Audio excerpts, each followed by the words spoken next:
성부와 성자와 성령의 이름으로 아멘. 예수님과 어머니 하나 되신 성심을 통해 아버지 신성하신 의지의 나라에서 피아세 자녀로서 의지의 자녀로서 이 기도를 봉헌드립니다. 사랑하는 아버지, 저희는 오늘부터 이제 요한 계시록과 다니엘서를 학습하게 되었습니다.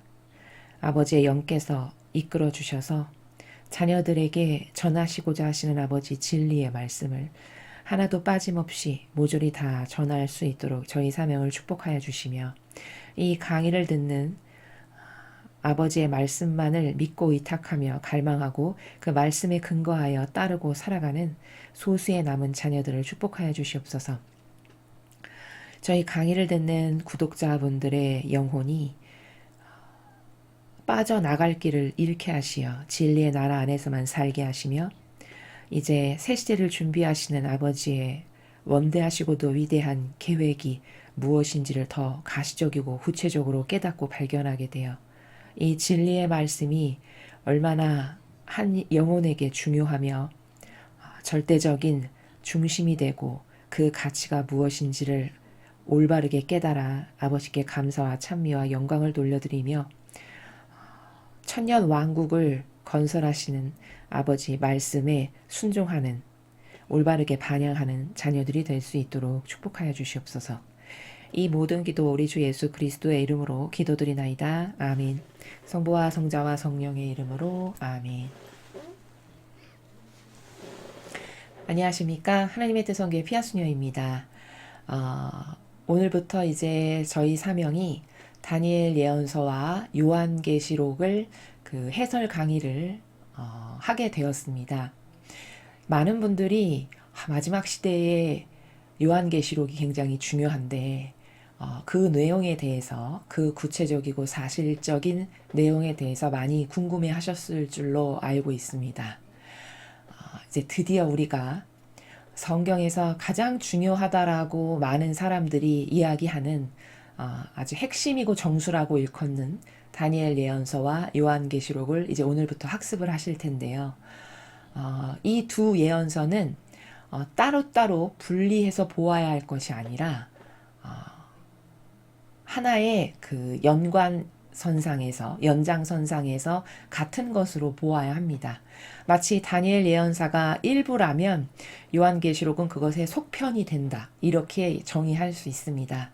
그리고 두 예언서를 통해서 지금 현재 살아가고 있는 우리 시대에 악이 어떻게 멸망할 것이고 또 악의 세력이 어떻게 인간을 속여서 많은 영혼을 악으로 끌고 가고 있는지에 대한 아주 정확하고 구체적이고 사실적인 내용들에 대해서 여러분은 두 예언서를 통해서 이제 확신을 하실 수 있고 확인하시게 될 겁니다. 자, 그러면 개론은 제가 먼저 이제 본문을 읽고 말씀을 드릴 텐데요. 먼저 이제 오늘은 다니엘 예언서 1장부터 학습을 하도록 하겠습니다. 다니엘 예언서 1장 바빌론 왕궁에 등용된 히브리 젊은이들.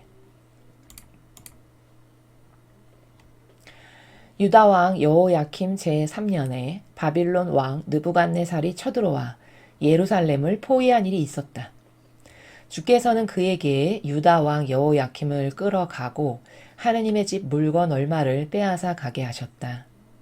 느부갓네살은 그 물건들을 시날 땅에 있는 자기 신전으로 가지고 가 그곳 곳간에 넣어두었다. 느부갓네살 왕은 내시부 대신 아스부낫에게 명하여 이스라엘 사람 가운데서 왕족과 귀족들의 자제를 몇 명 뽑아들이되 흠없이 잘 생기고 교육을 받아서 막히는 데가 없으며 무슨 일에나 능숙하고 사리에 밝아 왕궁에서 일할 만한 젊은이들을 뽑아 바빌론 말과 글을 가르치게 하였다. 또 왕은 그들에게 날마다 궁중 요리와 술을 주면서 앞으로 어전에서 일볼 수 있도록 3년 동안 훈련을 받게 하였다. 그들 가운데 유다인으로는 다니엘, 하나니아, 미사엘, 아자리아라는 젊은이들이 있었다. 내시부 대신은 이 젊은이들에게 이름을 새로 지어 주었다. 곧 다니엘은 벨트사살, 하나니아는 사드락, 미사엘은 메삭, 아자리아는 아벳느고라고 부르게 하였다. 그런데 다니엘은 궁중요리와 술을 먹어 부정을 타서는 안 되겠다고 결심하고 네시브 대신에게 그런 일을 피하게 해달라고 청하였다. 하느님께서는 다니엘이 네시브 대신의 사랑과 기염을 받게 해주셨다. 네시브 대신은 다니엘에게 사정했다. 나는 왕께서 죽으라면 죽는 신용이라도 해야 할 몸이다. 너희가 왕께서 정해주신 음식을 먹지 않아 얼굴이 너희 또래 다른 젊은이들보다 못하게 보였다가는 내 목이 달아난다. 그래서 다니엘은 네시브 대신의 지시대로 자기와 하나니아와 미사엘과 아자리아를 맡아 보살피는 감독관에게 청했다. 소생들에게 열흘 동안만 시험 삼아 야채와 물만 먹게 해주십시오. 그런 뒤에 궁중 요리를 먹는 다른 젊은이들과 우리 얼굴을 한번 비교해 보시고 나서 소생들을 날이 좋으실 대로 하십시오. 그는 다니엘의 말대로 열흘 동안 두고 보았다. 열흘 뒤에 보니 그들의 얼굴은 궁중 요리를 먹는 다른 젊은이들보다도 살이 올라 보기에 더 좋았다. 그래서 감독관은 그들에게 음식과 술 대신 야채를 주었다. 이 네 젊은이는 하느님의 도우심으로 글 공부를 잘해서 전문 지식을 갖추게 되었다. 그 중에서도 다니엘은 어떤 환상이든지 꿈이든지 다 풀 수 있는 재능을 받았다. 왕명으로 정해진 훈련 기간이 지나자 네시부 대신은 그 젊은이들을 느부갓네살 앞으로 데리고 나갔다. 젊은이들과 이야기해보니 그 중에서 다니엘, 하나니아, 미사엘, 아자리아를 따를 만한 사람이 없어. 왕은 그들로 하여금 왕궁에서 일을 보게 하였다. 왕이 무슨 일을 물어보아도 그들은 온 나라 어느 마술사나 술객들보다도 10배나 더 지혜롭고 슬기롭게 대답했다. 다니엘은 고레스 왕 원년까지 왕궁에 머물러 있었다. 주님의 말씀입니다. 하느님 감사합니다. 여러분은 지금 저와 함께 다니엘 예언서 1장을 처음부터 끝까지 함께 읽으셨습니다. 제가 앞에서 조금 간단하게 개론에 대해서 이제 다니엘서와 요한계시록을 통해서 우리가 살펴보아야 할 관점이 무엇인가에 대해서 잠깐 말씀을 드렸는데요.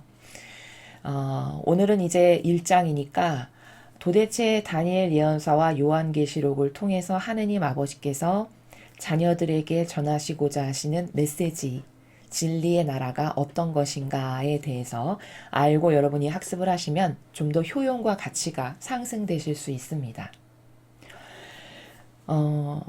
우리가 성경을 보면은 제가 이런 말씀을 자주 드렸는데 세력으로 봐야 한다. 선과 악의 세력 간에 이것은 싸움이고 그것을 우리는 영적 전쟁이라고 부른다. 이런 말씀을 자주 드렸습니다.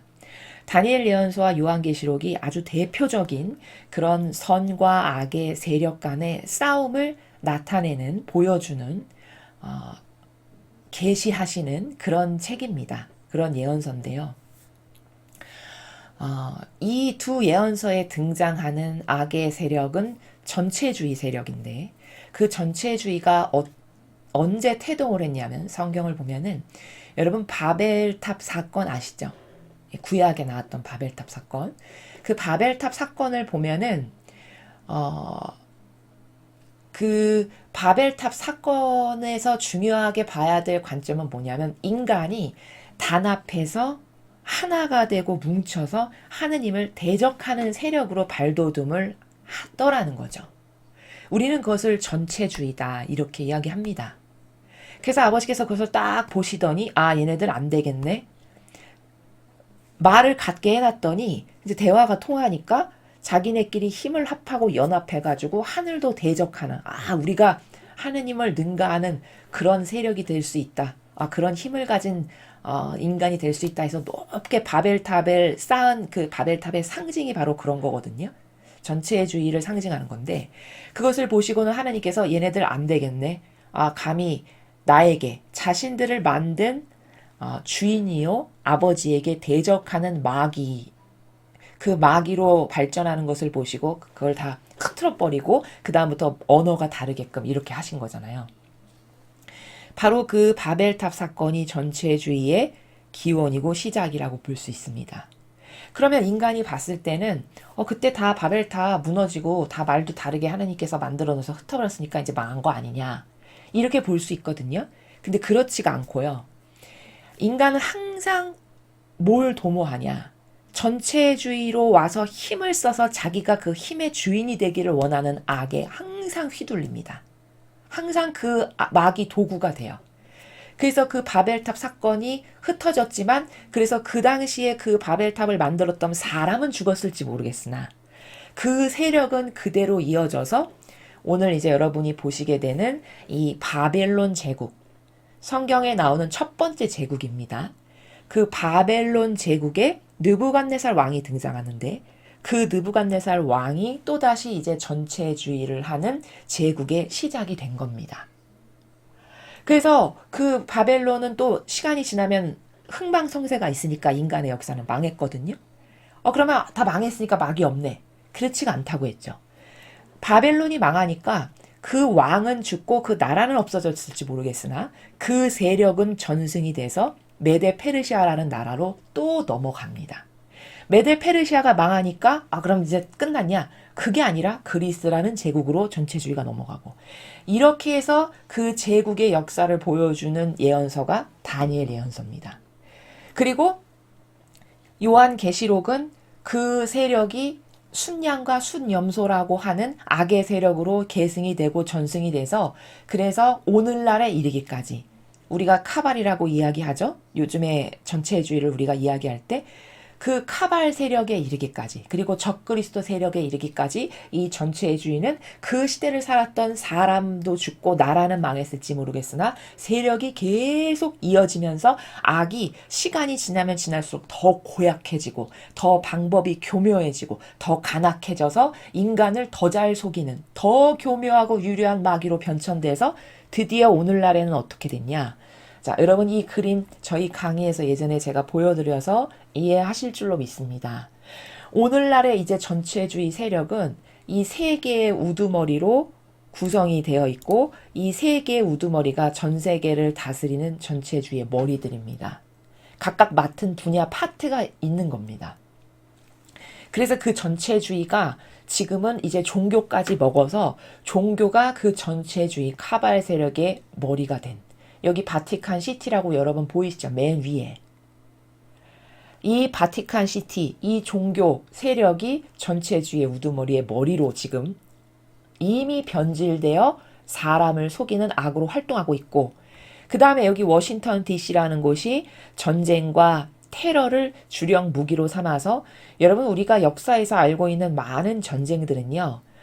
어쩔 수 없이 일어난 것이 아니고요. 우리는 그렇게 알고 있잖아요. 뭐 임진왜란 예를 들면 6.25 전쟁 어쩔 수 없는 민족 간의 참 비극적인 상황이야. 이렇게 이야기하죠. 근데 사실은 진실을 파헤쳐서 알고 보면요. 이 전체주의 세력이 의도적으로 일으킨 전쟁들이 거의 많습니다. 왜 일으킬까요? 그렇게 해서 거기서 무기도 팔아먹고 거기서 자신들의 어떤 사욕과 욕망을 채우는 거죠. 그래서 오래된 무기, 어떤 나라에서 전쟁 하나 터져 그럼 거기다 갖다가 다 팔아먹어서 자기들은 그 돈 챙기는 이런 악의 세력입니다. 요즘의 전체주의의 마귀는. 그걸 이 워싱턴 DC라고 하는 곳에서 담당하고요. 그 다음에 이제 돈이 이 전체주의 세력하고 굉장히 밀접하겠죠. 모든 악은 돈으로 힘을 쓰니까요. 그 돈을 가지고 힘쓰는 역할을 누가 하냐? 시티 오브 런던이라고 해서 그 로스차일드라고 하는 가문 아시죠? 그 가문 여기 보이시죠? 영어로 로스차일드 뱅킹이라고 쓴 거.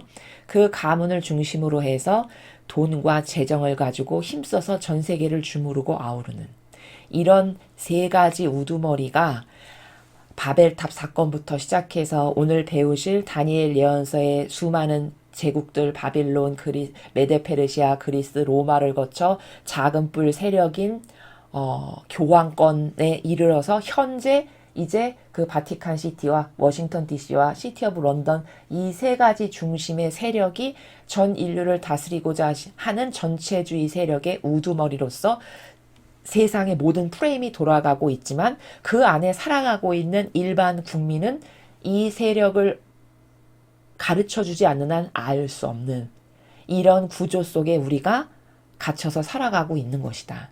이 전체의 큰 흐름의 역사를 사실적으로 벌써 수천 년 전에 아버지께서 예언하셔서 보여주신 책이 다니엘 예언서인 거고 요한계시록인 겁니다. 그래서 두 예언서를 배우고 나시면 악이 어떤 흐름으로 변천이 돼서 오늘날에 이르고 있고 내가 어떤 마귀에게 속고 있구나 라는 것을 다 여러분이 훤히 대나처럼 깨닫고 바라보실 수 있게 되고요. 그러니까 나는 지금 무슨 준비를 해야 되는 거고 내가 어느 시점에 지금 살아가고 있구나 예언서에. 그러니까 굉장히 중요하구나. 내가 어떻게 반영하는 것은. 내가 이렇게 반영하느냐에 따라서 천년 왕국의 주인으로 살아갈 수도 있고 혹은 내가 이런 전체주의가 뭔지도 모르고 악의 세력이 어떻게 인간을 속이는지 역사 속에서 어떻게 연속되어 왔는지 그 세력이 어떻게 전승되어 왔는지를 전혀 모른다면 그것이 마귀인지를 몰라서 여전히 협력하고 동조하다가 죽을 수도 있는 이런 굉장히 중차대한 시대에 우리가 현 인류가 지금 놓여 있고 살아가고 있는 것이다 라는 것이죠.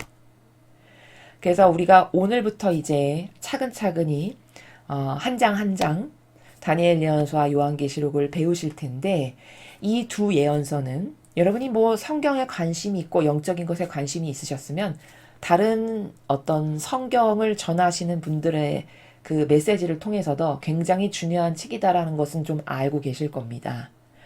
도대체 왜 중요한지, 거기서 발견해야 될 큰 원리와 관점이 도대체 뭔지, 그러면 내가 살아가는 현 시대와 어떻게 연결되어 있는 건지 이런 것을 한 장 한 장 배우실 때마다 구체적으로 학습을 하시면서 지금 내가 굉장히 중요한 갈림길의 시대에 살아가는 영혼이고 나는 엄청난 은총을 받을 수도 있고 엄청난 대마귀에 끌려가서 지옥으로 갈 수도 있는 이런 굉장히 중요한 시대에 있구나. 반영이 정말 중요하겠다. 분별이 정말 중요하겠다. 이런 것을 여러분에게 다시 한번 강조해서 말씀을 드리면서 그러면 이제 오늘 다니엘 예언서 1장 맨 앞에부터 차근차근히 학습해 보도록 하겠습니다.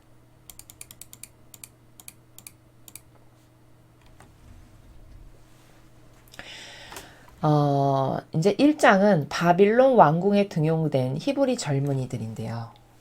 먼저 다니엘 예언서는 대략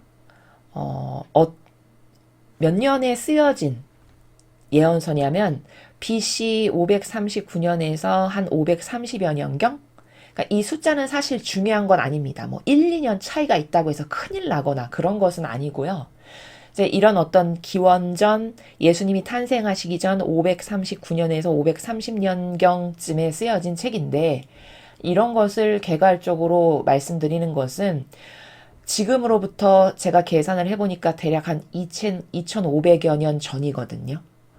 2500여 년 전에 살아가던 다니엘이라고 하는 한 훌륭한 근성을 갖고 있는 영혼을 통해서 아버지께서 예언으로 주신 말씀을 지금 2500년 후에 살아가고 있는 우리가 듣고 있는 겁니다. 그럼 이게 왜 중요하냐? 여러분은 이제 후미에 배우시면 배우실수록 얼마나 정확하게 예언이 되어 있는지를 들으시면서 깜짝 놀라게 되실 겁니다. 와, 2500년 전에 살았던 사람이 마치 본 것처럼 저렇게 예언을 하고 있구나. 그것은 그 사람이 위대해서가 아니라 우리의 하느님 아버지께서 그렇게 전지전능하신 분이다.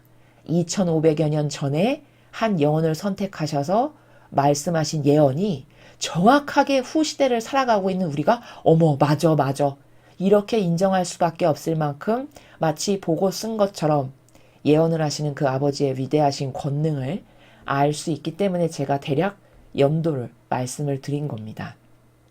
자, 그 정도에 쓰여진 책입니다.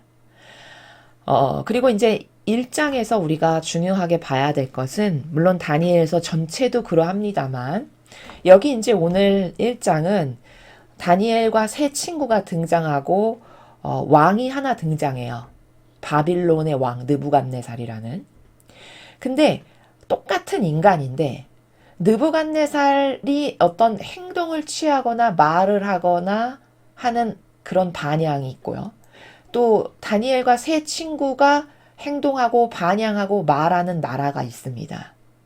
그럼 똑같은 인간인데 반향을 하는 나라가 완전히 다름을 알 수 있거든요. 그러면 왜 그럴까? 같은 인간인데 영혼 안에 영의 활동을 우리가 알아야 된다가 핵심 키포인트입니다. 1장에서. 사람은 선과 악을 항상 공존해서 같이 가지고 있습니다. 근데 공존하고 있는데 내가 내 의지가 하나님을 믿고 갈망하고 그 하나님께만 반향하려고 하는 올바른 의지 가운데 살아가면 그 올바른 의지를 바라보시고 아버지께서 선의 영향, 즉 성령의 영향을 받아서 선택하고 말하고 행동하게끔 이끄신다는 겁니다.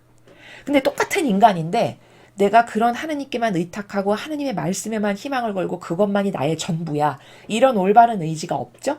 그래서 인간적 의지 가운데 살아가죠? 그러면 마귀 도구밖에는 할 게 없구나. 라는 것을 우리가 이 느부갓네살 왕과 바빌론 다니엘과 세 친구들을 통해서 대비적으로 볼 수 있다는 것이죠. 그러면 나도 어떤 반향을 하는 영혼이 되고 싶은가 라는 것을 여러분 자신에게 스스로에게 반문해 보시라는 거죠.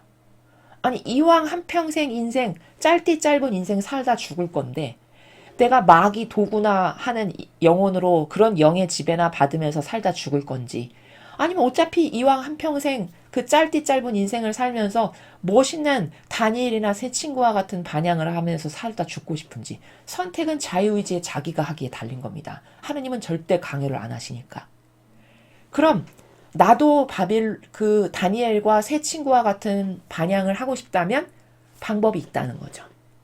어떤 방법이 있을까요? 자기를 배제해야 된다. 훌륭한 근성과 속성을 갖기를 갈망해야 된다. 그러면 하나님께서 나도 다니엘과 같은 영혼으로 쓰신다. 라는 게 핵심입니다. 그것을 오늘 1장을 통해서 여러분들이 학습하실 수 있고 그 관점으로 처음부터 끝까지 보시면 많은 것을 발견하실 수 있다. 이렇게 전반부에 제가 먼저 요약 정리를 해서 말씀드릴 수 있습니다. 그래서 다니엘서는 영의 활동을 알 수 있는 그런 예언서다. 그리고 나도 다니엘이나 새 친구와 같은 하나님께 어떤 은총을 받아서 아버지께 쓰임 받는 영혼이 되고 싶다면 나도 방법이 있다. 그 방법은 자기를 배제하는 거다. 자기를 많이 배제하면 배제할수록 순수하고 순결하고 순도가 높은 영혼이 되는 겁니다. 아버지 쓰시기에 좋은. 그러면 다니엘에게 주신 영을 나도 받을 수 있고 나도 그럼 하나님의 훌륭한 일꾼으로 도구로 쓰임받을 수 있다. 이것을 우리가 1장에서 볼 수 있다라는 겁니다. 자, 그럼 1절을 보시겠습니다. 유다왕 여호야킴 제3년에 바빌론 왕 느부갓네살이 쳐들어와 예루살렘을 포위한 일이 있었다. 그러니까 이 상황은 지금 어떤 거냐면 이제 기울 대로 기울은 거죠. 이스라엘의 운명이 기울 대로 기운 겁니다. 이제 왕도 더 이상 올바르게 하나님을 섬기거나 반영하는 왕도 없고 그래서 기울 대로 기울어서 아버지께서 허락하신 거죠. 외부 세력의 침입을 받게끔 허락하시니까 이런 일이 있을 수 있는 겁니다. 그래서 바빌론이라고 하는 그 제국의 첫 번째 왕인 느부갓네살이 이제 쳐들어와서 나라를 이제 예루살렘을 포위하고 이제 망하게 되는 거죠. 쉽게 말해서. 그래서 마치 우리나라로 따지면 예전에 우리나라가 일제시대에 그 침략을 받아가지고 다른 나라의 지배를 받고 통치를 받았던 그것과 똑같은 형편이 된 거죠. 이스라엘이. 주께서는 그에게 유다왕 여호야킴을 끌어가고 하느님의 집 물건 얼마를 빼앗아가게 하셨다. 느부갓네살은 그 물건들을 시날 땅에 있는 자기 신전으로 가지고 가 그곳 곳간에 넣어두었다. 자, 이런 지금 1절 2절을 보면은 참 느부갓네살 못됐네. 나쁜 왕이구나. 그것도 맞는 말이긴 합니다. 그러니까 형상적으로 봤을 땐 그렇습니다. 그러나 본질적으로 이 성경의 예언서를 본다는 거는 이걸 다 하나님이 허락하셨다는 겁니다. 이런 일들을. 왜 허락하셨을까? 반향이 이스라엘이 올바르지가 않으니까.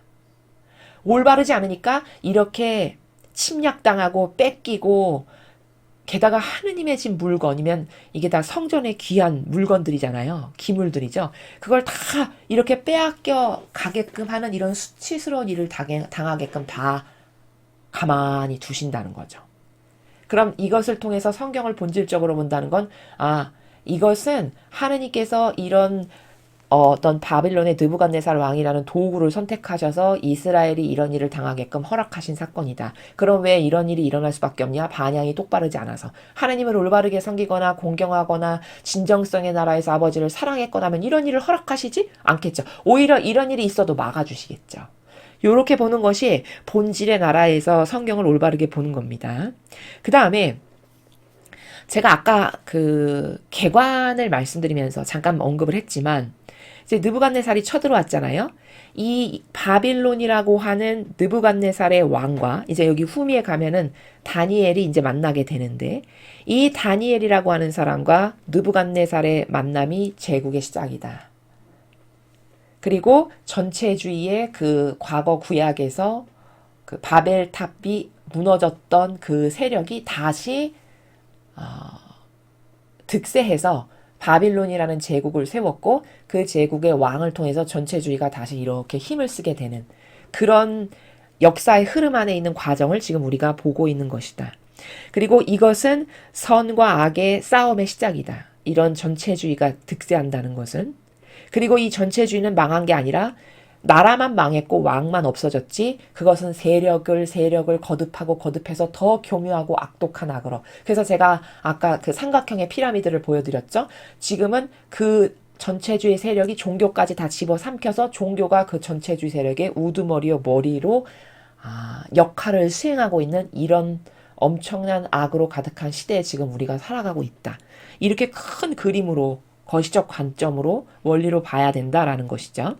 그 다음에 여기 이제 기물을 다 가져갔다라고 나와 있는데 지금 이 느부갓네살이 이런 일을 하는 것, 이렇게 뭐 기물을 빼앗아 가고 자기 신전으로 가지고 가서 곳간에 다 넣어뒀잖아요. 하느님의 제사 때 쓰는 물건들이죠. 그러면 이거를 겉으로 봤을 땐 이 사람이 하는 거지만 사실은 이 영혼 안에서 느부갓네살 안에서 악이 행하는 거죠. 제가 아까 영의 활동을 여기선 볼 수 있다. 인간 안에 작용하는 영의 활동, 또 세력 안에서 작용하는 영의 활동, 이것을 볼 수 있다라고 말씀드렸죠. 느부갓네살은 지금 자기가 무슨 짓을 하는지도 모르고 이런 일을 사실은 하는 겁니다. 이런 하느님의 기물에 물건을 대면 망하는 게 기정사실화된 거 아닐까요? 그쵸? 근데 전혀 그런 것을 모르고 그냥 충직한 도구로서 자기가 무슨 일을 하는지도 모르고 행하는 중이다. 영에 지배받아서, 악령에. 이것은 얼마나 위험한 일을 지금 하는 거냐면 예수님의 피를, 그 거룩하시고 신성하신 예수님의 피를 만약에 마귀가 먹었다. 그럼 그 마귀는 먹는 순간 죽은 거죠. 마시는 순간.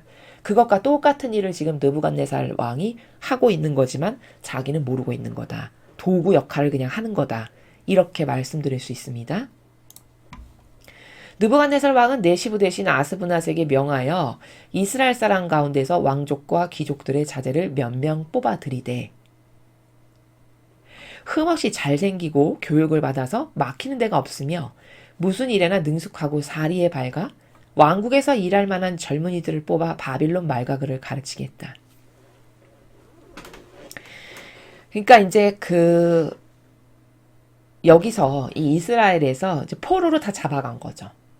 근데 이제 그 중에서 포로로 잡아갔는데 이스라엘에서도 왕족과 귀족으로 살았던 사람들을 뽑는 것은 좀 훈련이 받고 기품이 있고 교양이 있고 많이 배웠을 거 아니겠습니까? 그러니까 그런 사람들을 뽑아서 자기네 말이나 글을 가르치면은 교양 있고 기품 있는 자로서 자신들의 목적에 맞게끔 쓰기가 좋죠. 그러니까 왕족과 귀족을 이렇게 분별해서 뽑아가지고 그들에게 자신들의 말과 글을 가르쳐가지고 이제 이들을 등용해서 쓰려고 그런 일을 하는 거죠. 또 왕은 그들에게 날마다 궁중 요리와 술을 주면서 앞으로 어전에서 일 볼 수 있도록 3년 동안 훈련을 받게 했다. 지금 이렇게 이 이스라엘에서 귀족이나 귀족자제나 왕족을 데려다가 그들을 뽑아서 말도 글도 가르치고 또 3년이나 여기 지금 훈련받게 했다고 나와 있죠. 이렇게 하는 것은 왜냐하면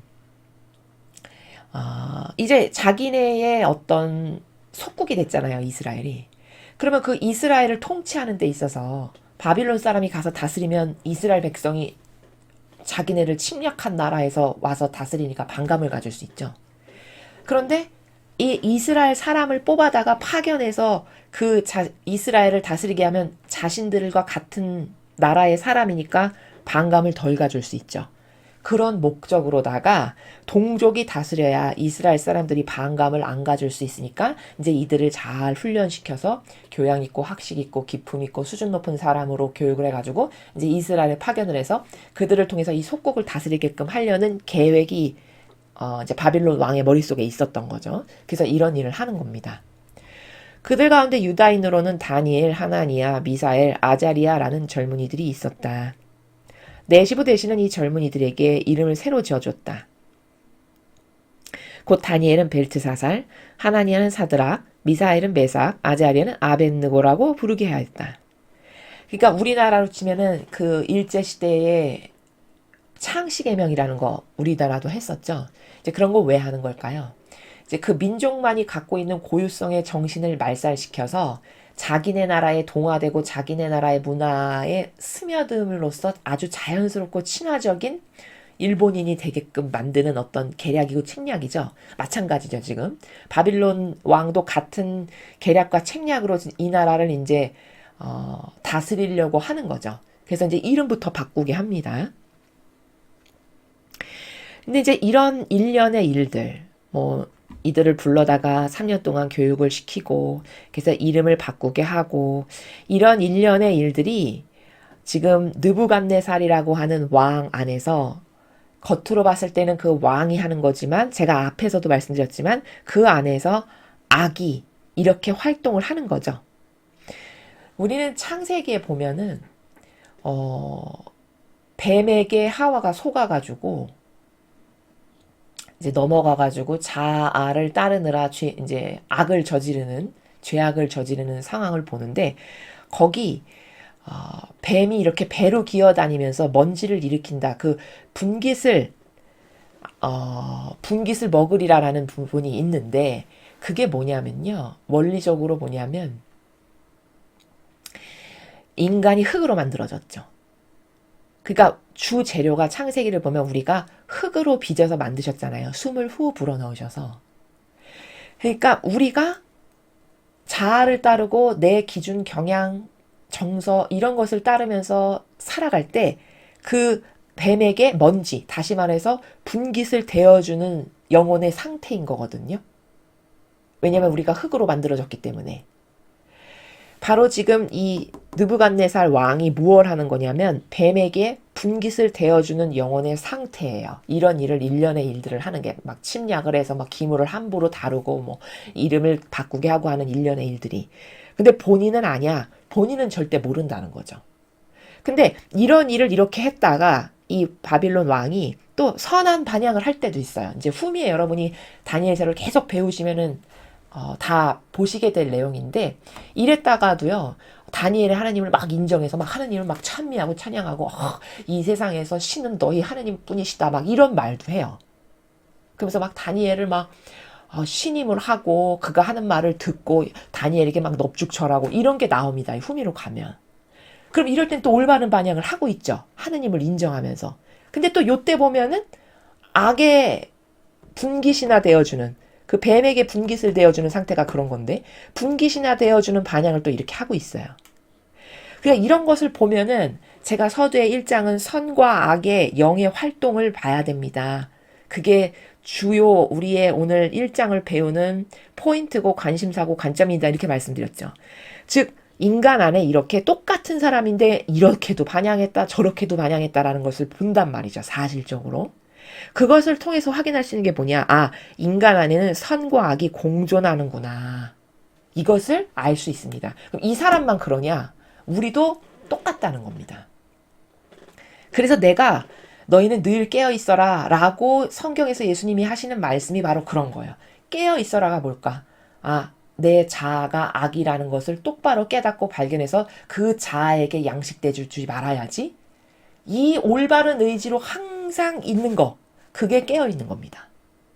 그럼 그렇게 깨어있다면 최소 마귀 도구 역할로 쓰이지는 않는다는 거예요. 이 왕처럼.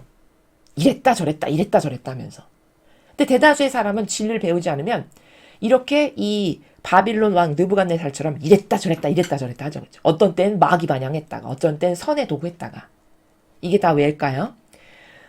그 영혼 안에 중심이 없어서 그래요. 올바른 게 뭐다라고 하는 굳건한 중심값이 딱 있어서 그것이 뿌리를 내리고 있으면 아무리 열악한 환경이라고 해도 마귀에게 분기시나 되어주는 그런 반향을 하진 않거든요.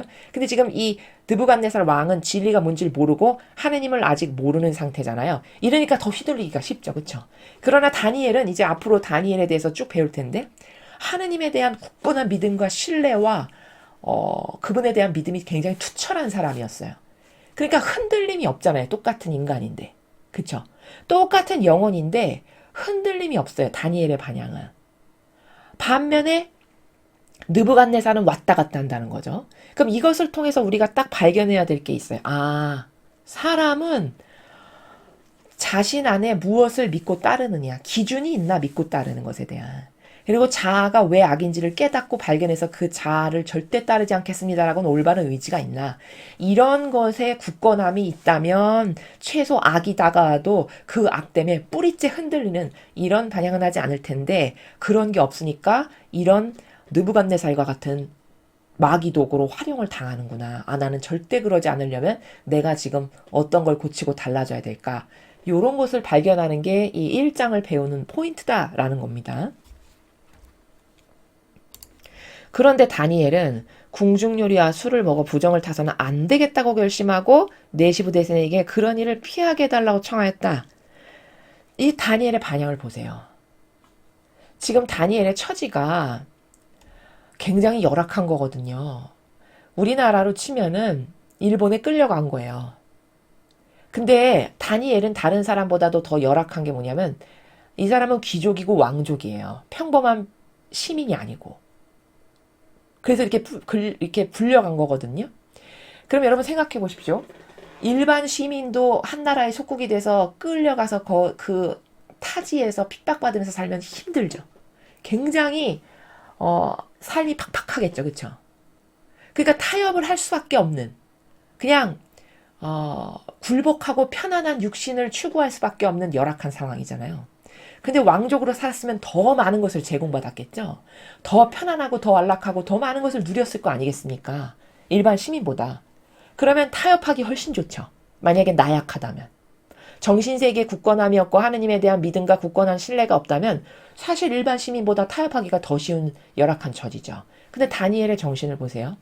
이렇게 남의 나라에 끌려가서 지금 퍽퍽한 처지에 하루하루의 삶을 연명하기도 힘들었을 텐데 내가 저런 요리와 술을 먹어가지고 하느님이 원치 않으시는 것을 먹어가지고 내 정신과 영혼의 부정을 타는 일을 절대 해서는 안 되겠다라고 결심했대요. 그래서 용감하게도 네시부 대신에게, 그 나라 네시부 대신이죠. 부탁을 한 거예요. 저는 궁중요리 술은 안 먹겠습니다. 좀 그렇게 할 수 있게 해주십시오. 이렇게 청했다라는 겁니다. 얼마나 꼿꼿합니까, 정신이. 얼마나 용감하고 강해요. 자기 처지에 굴복하거나 거기서 비굴하게 타협을 하거나 이런 게 없죠. 이런 것을 보고 근성이라고 하는 겁니다. 이런 걸 보고 한 사람의 속성을 제가 속성과 근성 이런 게 중요하다. 하나님은 그걸 보고 영혼을 뽑아서 쓰신다. 이렇게 말씀드렸죠. 다니엘이 왜 탁월하게 선택이 됐을까라는 것을 볼 수 있는 대목을 바로 이런 8절 같은 데서도 알 수 있다는 것이죠. 하나님께서는 다니엘이 네시부 대신에 사랑과 귀염을 받게 해주셨다. 자, 이런 근성이니까 이렇게 개입을 하시잖아요. 하나님께서 네시부 대신에 마음을 움직이시는 거예요. 다니엘의 편의를 봐주게끔. 그래서 속국의 사람인데 사랑과 귀염을 받게 해주셨대요. 이런 거를 보면은 내가 반향만 잘한다면 내가 늘 하느님의 뜻 안에서 꼿꼿하게 진리만을 추구하는 사람이라면 이렇게 다른 나라의 포로로 끌려갔는데도 돌보시는구나. 우리는 이런 걸 알 수 있습니다. 근데 인간은 어떻게 생각하죠? 어떻게 해서든지 밉보이지 않아가지고 연명을 해야지. 어떻게 해서든지 여기서 그래도 잘 살아남고 그래도 목숨을 부지해야 돼. 이런 정신을 갖는 사람이 더 다수겠죠. 다니엘과 같은 이런 반향보다는. 이런 어떤 나약성, 이런 타협한 비굴하는 정신, 그리고 자기가 자기를 스스로 돌보기 때문에 그런 거거든요. 목숨은 뭐 하느님께 달린 거지. 하느님이 어련히 알아서 돌보시겠어. 어쩔 수 없이 여기서 죽으라고 하면 죽으면 되지. 이런 근성과 결기가 없는 사람은 그게 약은 게 아닙니다. 그렇게 해서 살고 죽는 게 결정되는 게 아니라는 거예요. 하느님을 못 믿고 신뢰가 떨어지면 내가 나를 돌봐서 어떻게 좀 연명을 해볼까. 이런 방법밖에는 구사할 수 없는 처지겠지만 다니엘과 같은 하느님에 대한 믿음과 신뢰가 아주 굳건해. 이거 하느님께 달린 거고 이게 나의 전부셔. 내 생명이고 내 목숨이고 내 희망이고 유일한 분이야. 이런 게 굳건하다면 하느님이 다 돌보시겠지. 아버지가 나를 다 여기까지 이렇게 이끄시고 이렇게 하셨는데 내가 왜 두려워할 게 뭐야. 이런 근성과 결기가 그럴 때나 나올 수 있는 거고 하느님은 그런 영혼이니까 돌보신다는 겁니다. 인간은 거꾸로 생각한다는 거죠. 내가 어떤 노력을 해서 내가 처신을 잘해서 여기서 어떤 지혜를 해서 내가 잘 살아남아야지. 이렇게 생각한다는 거죠. 이거는 완전히 뒤바뀐 거라는 겁니다. 올바른 방향이 뭔지, 목숨이 누구에게 달려있는 건지, 내가 이럴 때 어떤 나라에서 살아가는 게 올바른 건지 이런 것에 대한 개념이나 명확한 인식이 없는 것이죠. 내 시부 대신은 다니엘에게 사정했다. 나는 왕께서 죽으라면 죽는 신령이라도 해야 할 몸이다.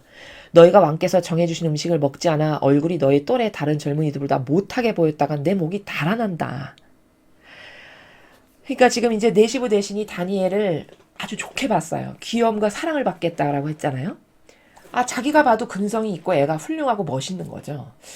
이 지금 다니엘하고 끌려간 세 친구가 이 당시에 대략 추정컨대 10대 후반의 소년들이에요. 여러분, 나이가 막 장성했던 사람들이 아닙니다. 그러면은 지금으로 치면 중고등학생이죠. 그렇죠? 그럼 여러분 다니엘이 얼마나 훌륭한 근성과 속성과 반향을 한 사람이냐면 10대 후반인데 지금 이런 반향이 나오는 거예요. 요즘 세상의 10대의 수준을 생각해 보십시오. 얼마나 유아틱하고 어리고 자기밖에 모르는지. 한없이 나약하고 그렇죠? 다 부모의 보호 속에 자라서 그런 거거든요. 근데 다니엘은 뭔가 저 결이 달라요. 지금 이 대목을 보면 여러분도 아시겠죠? 결이 다르다는 건 뭐냐면 아주 지켜야 될 꼿꼿함이 있어요. 이 내면에. 이거 아니면 절대 안 돼. 난 타협 안 해. 이런 결이 있고 그것을 또 자기 윗사람에게 아주 지혜롭고 슬기롭게 청할 줄도 알아요. 밉보이지 않으면서. 그렇죠? 그러면서 그것도 부드럽게 청해서 그 사람의 마음을 움직일 수 있는 이런 지혜도 있고. 그러면 얼마나 성숙한 겁니까? 지금 이 다니엘이라고 하는 사람이. 굉장히 성숙한 거죠. 이게 아름답고 훌륭한 정신이거든요. 요즘 세상에 40대, 50대가 돼도 이런 다니엘과 같은 정신이 나오는가. 한번 보시죠, 주변을. 나이 먹었다고 해서 이런 정신이 나오는 게 절대 아니거든요. 어떤 아름다운 향기가 나온다는 거는 그 사람의 근본의 밑바탕에 깔려있는 정신세계가 없고서는 절대 나올 수 없는 겁니다. 이거 흉내낸다고 해서 되는 게 아니에요. 그쵸?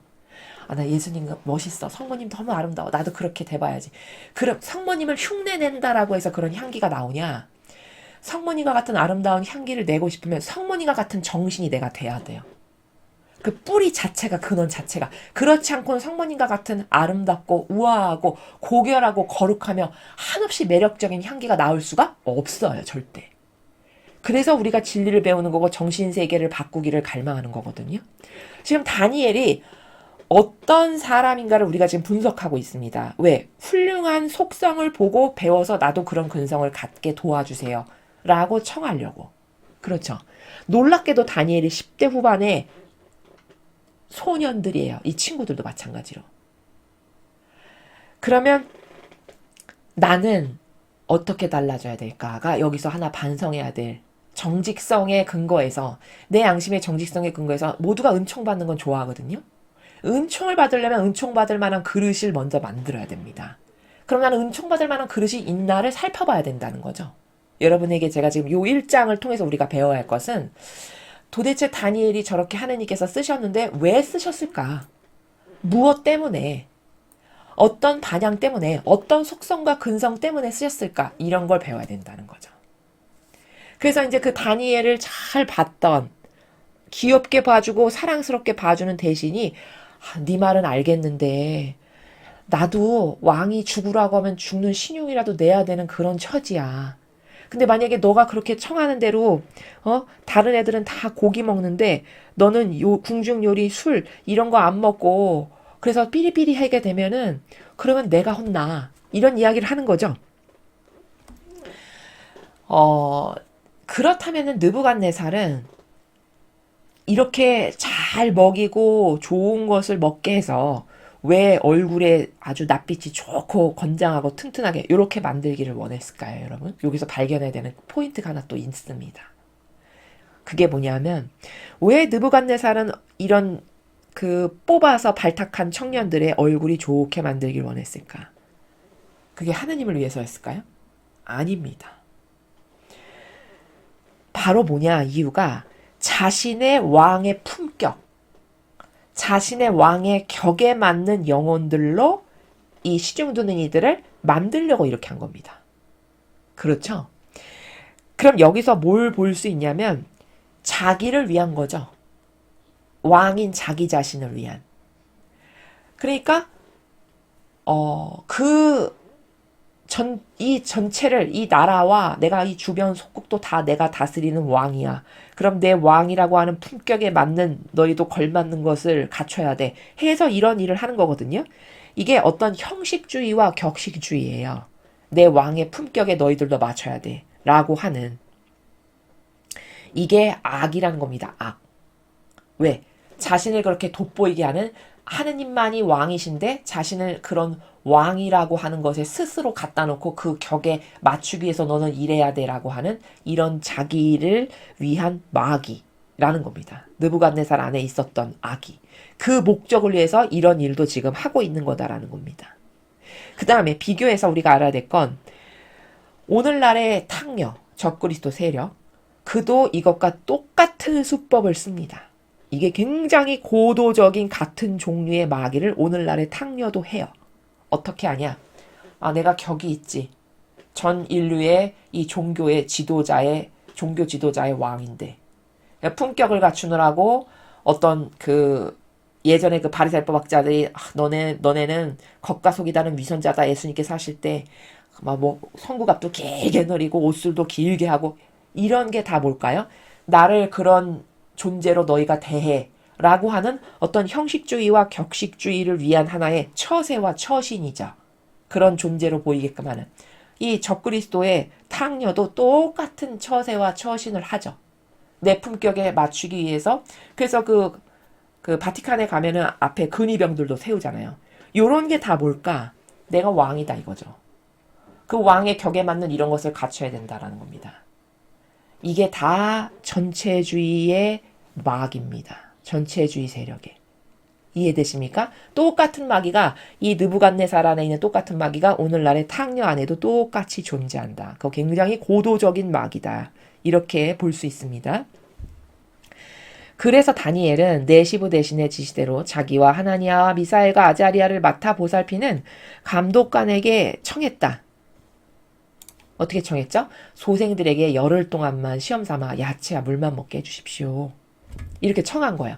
다른 사람들 다 막 궁중 요리, 막 고급 술 이런 거 막 먹어가지고 통통하게 살도 오르고 격에 맞는 영혼으로 만들 텐데, 저희는 그거 됐고요.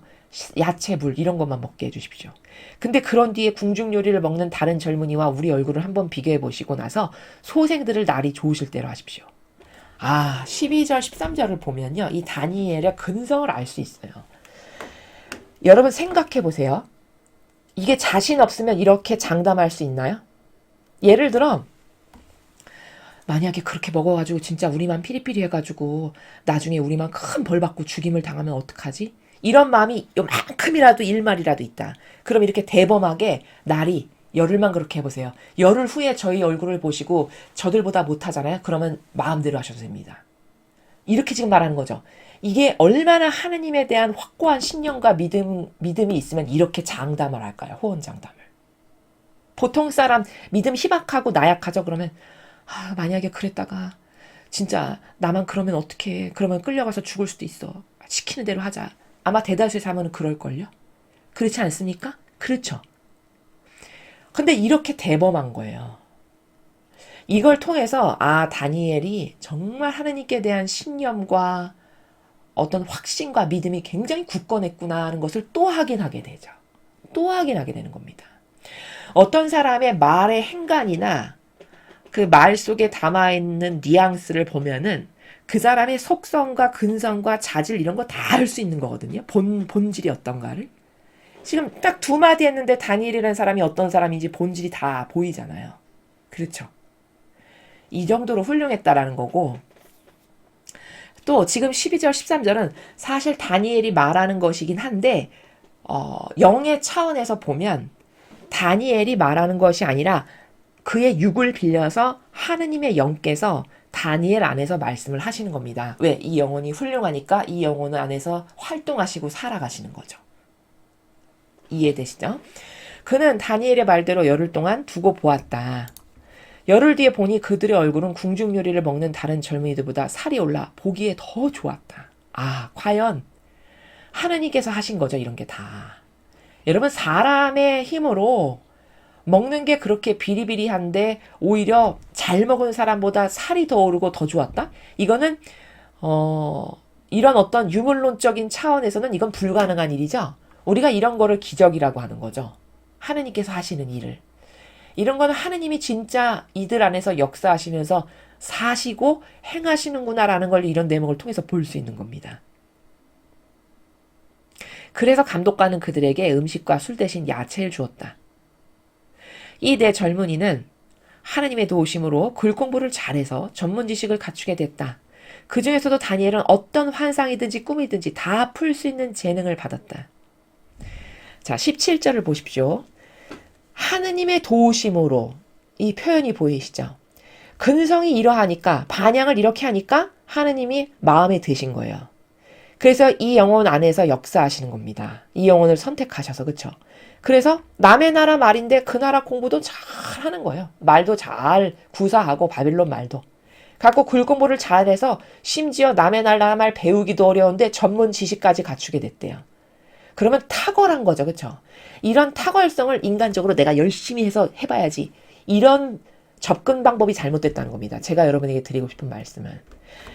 반향을 잘하고 근성을 올바르게 하고 뭔가 딸을 정신이 투철하고 이렇죠. 그러면 은총은 그런 근성을 보고 하느님이 주시는 거다. 이게 원리라는 겁니다. 그래서 이 17절을 보면 아버지의 양식은 인간의 반향이다. 어떤 반향을 하냐에 따라서 쟤 쓸만한데? 쟤한테 가서 은총을 줘야겠다. 해서 은총 한 방울 하느님이 딱 떨어뜨리시죠? 그럼 이렇게 되는 건 너무 쉬운 거예요. 하느님의 입장에서는. 인간 측면에서나 대단하다. 이렇게 생각하는 것이죠. 그러면 무슨 노력을 해야 되는지 여러분 아시겠죠? 대다수의 사람은요. 심지어 신앙인도 은총을 너무 받고 싶은데 노력을 다 이상하게 해요. 노력을 하는 방법을 모릅니다. 인간적인 노력을 해요. 인간적으로 내가 뭐를 해야지. 내가 주도적으로 이렇게. 이거는 다 잘못된 거예요. 반향을 내가 하느님께 잘해야지. 그럼 나의 부족은 하느님이 다 채우신다. 이게 올바른 노력입니다. 그럼 내가 반향을 올바르게 하기에 부적합한 잘못된 속성들이 있죠. 사람마다. 양심에서 성찰하면 금방 알 수 있잖아. 나는 이런 게 없구나. 이런 근성이 없구나. 이런 건 하나님이 싫어하시는데 내가 갖고 있구나. 이런 게 사람마다 있거든요. 그럼 그거 없앨 건 없애고 다니엘을 보니까 이렇게 멋있네. 나도 저런 근성을 갖고 싶다. 그런 근성을 주세요. 이렇게 노력을 해야 맞는 것이거든요. 근데 엉뚱한 이상한 노력을 한다는 겁니다. 이해가 되십니까? 노력을 어떻게 해야 되는 건지 아시겠죠? 그래서 이런 은총은 지금 어떤 환상이나 꿈이든지 다 풀 수 있는 꿈풀이 재능까지 지금 받게 된 거예요. 다니엘 같은 경우에. 그럼 다니엘이 이거 공부해서 꿈풀이 책 막 24권 봐가지고 이렇게 갖게 된 건가요? 그런 게 아닌데 사람은 그런 노력을 한다는 거예요. 꿈풀이 재능을 받고 싶어. 그럼 꿈풀이 재능을 잘하려면 어떻게 해야 되지? 해서 뭐 책을 공부한다든가 뭐 그런 인간적 노력을 한다든가 이렇게 한다는 거죠. 그거는 올바른 노력이 아니라는 거예요. 은총은 근성을 보고 주신다. 이게 답입니다. 그럼 내 근성 중에 나쁜 건 뭔가, 뭘 버려야 되고 뭘 바꿔야 되고 어떤 게 부족하고 이런 것을 여러분은 성찰해 보셔야 된다는 겁니다. 왕명으로 정해진 훈련 기간이 지나자 네시보데시는 그 젊은이들을 느부갓네살 앞으로 데리고 나갔다. 젊은이들과 이야기해보니 그 중에서 다니엘, 하나니아, 미사엘, 아자리아를 따를 만한 사람이 없어서 왕은 그들로 하여금 왕궁에서 일을 보게 하였다. 이제 뽑힌 거죠. 너무나도 탁월한 거예요. 다른 애들하고 비교를 해보니. 왕이 무슨 일을 물어보아도 그들은 온 나라 어느 마술사나 술객들보다도 10배나 더 지혜롭고 슬기롭게 대답했다. 이게다 보니까 근성을 보고 아버지가 은총을 주신 거죠. 다니엘은 고레스 왕 원년까지 왕궁에 머물러 있었다. 자, 이 마지막 줄을 보세요. 지금 느부갓네살 왕 때 끌려갔거든요. 근데 그 다음 왕 고레스 왕까지도 왕궁에서 간택이 돼가지고 일 보는 사람으로 쓰임을 받는 거예요. 이게 인간의 노력으로 됩니까? 오히려 여러분 목숨 부지하려고 그냥 전전긍긍하고 쪼잔하고 소심한 나라에서 어떻게 해서든지 내 안위를 돌보려고 했었다. 그러면 다니엘과 같은 이런 은총을 하나님이 주셨을까요? 절대 그럴 리가 없겠죠. 오히려 대범하게 더 담대하게 다는 있게 달린 건데 뭐 이런 것에 신경을 써. 이런 정신이니까 오히려 더 돌보시네요. 더 아주 살뜰하게 돌보시네요. 그 다음 해 왕이 바뀔 때까지도 대신을 하게끔 돌보시는 거 아닙니까? 그렇죠? 그러면 인간은 얼마나 이런 것에 대한 오해가 많고 무엇이 중요한지 몰라서 이상한 노력을 하고 있는가. 영적인 것마저도. 아시겠죠? 이런 것을요. 그래서 우리가 오늘 다니엘서 1장에서는 다니엘의 정신을 배우자. 다니엘의 근성과 속성이 어떠했는가를 보고 나는 그런 속성과 근성이 있나, 없다면 나는 어떤 것을 받고 싶은가 갈망으로 청하시고 이런 거는 너무 내가 생각해도 하나님이 안 좋아하실 만한 역겨운 것들이다. 그럼 버리고 싶습니다. 아버지 이거 없애주세요. 이렇게 갈망을 하셔야 된다는 겁니다. 그 다음에 또 배운 것 중에 중요한 건 뭐냐면 영의 활동.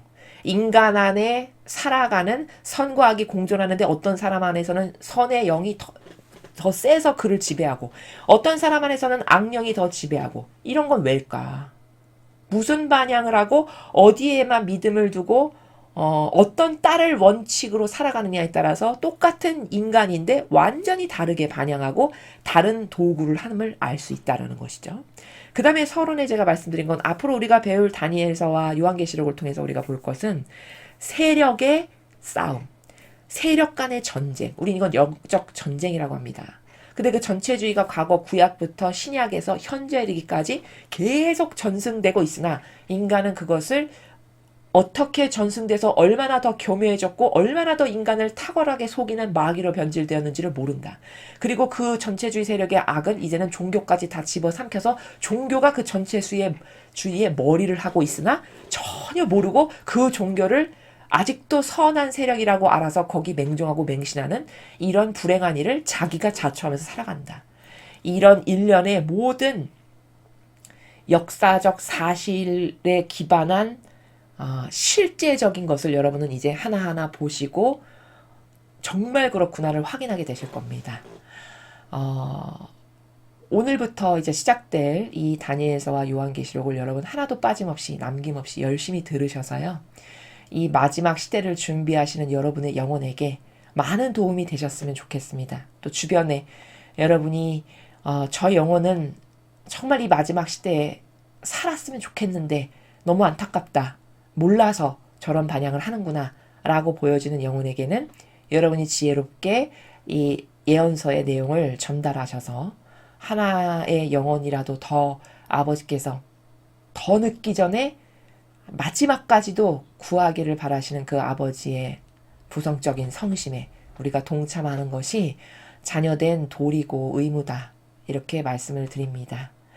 이상으로 다니엘 예언서 1장 해설을 마치겠습니다. 감사합니다.